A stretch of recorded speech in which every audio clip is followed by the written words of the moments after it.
ಲೋಕಸಭೆ ಚುನಾವಣೆಗೂ ಮುನ್ನ ಕಾಂಗ್ರೆಸ್ಗೆ ತೆರಿಗೆ ಬಾಕಿ ಸಂಕಟ ಮತ್ತಷ್ಟು ಹೆಚ್ಚಳ. ತೆರಿಗೆ ಮರು ಮೌಲ್ಯಮಾಪನ ಕೋರಿದ್ದ ಅರ್ಜಿ ವಜಾಗೊಂಡ ಬೆನ್ನಲ್ಲೇ ಮತ್ತೊಂದು ನೋಟಿಸ್.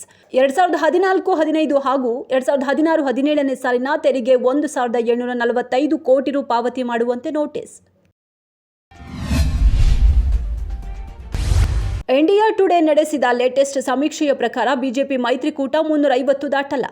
ಈಗ ಚುನಾವಣೆ ನಡೆದರೆ ಎನ್ನುವ ಮೂಡ್ ಆಫ್ ದಿ ನೇಷನ್ ಸಮೀಕ್ಷೆಯ ಪ್ರಕಾರ ಕಾಂಗ್ರೆಸ್ ಪಕ್ಷದ ಸಾಧನೆ ಗಣನೀಯವಾಗಿ ವೃದ್ಧಿಯಾಗಲಿದೆ.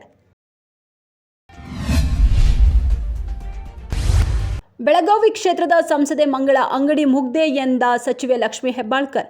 ರೂಪಾ ಶಶಿಧರ್ ತಂದೆ ಮುನಿಯಪ್ಪ ಸಚಿವರಾದ ಕಾರಣ ಮಹಿಳಾ ಕೋಟಾದಡಿ ನನಗೆ ಸ್ಥಾನ ಸಿಕ್ಕಿತು. 6 ಬಾರಿ ಹುಬ್ಬಳ್ಳಿಯಲ್ಲಿ ಗೆದ್ದು ಬೆಳಗಾವಿ ನನ್ನ ಕರ್ಮಭೂಮಿ ಎಂದು ಹೇಳಿದರೆ ಯಾರು ನಂಬುತ್ತಾರೆ? ಎಐಎಡಿಎಂಕೆ ಪರಿತ್ಯಕ್ತ ನಾಯಕ ಒ ಪನ್ನೀರ್ ಸೆಲ್ವಂಗೆ ದೊರೆತ ಹಲಸಿನ ಹಣ್ಣು ಚಿಹ್ನೆ. ರಾಮೇಶ್ವರಂ ಲೋಕಸಭಾ ಕ್ಷೇತ್ರದಲ್ಲಿ ಎನ್ಡಿಎ ಬೆಂಬಲಿತ ಸ್ವತಂತ್ರ ಅಭ್ಯರ್ಥಿಯಾಗಿ ಕಣಕ್ಕೆ. ಎಐಎಡಿಎಂಕೆ ಚಿಹ್ನೆಗಾಗಿ ಪಳನಿಸ್ವಾಮಿ ಬಣದ ಜೊತೆ ಕಾನೂನು ಸಮರ ನಡೆಸಿ ಸೋತಿದ್ದ ಮಾಜಿ ಸಿಎಂ.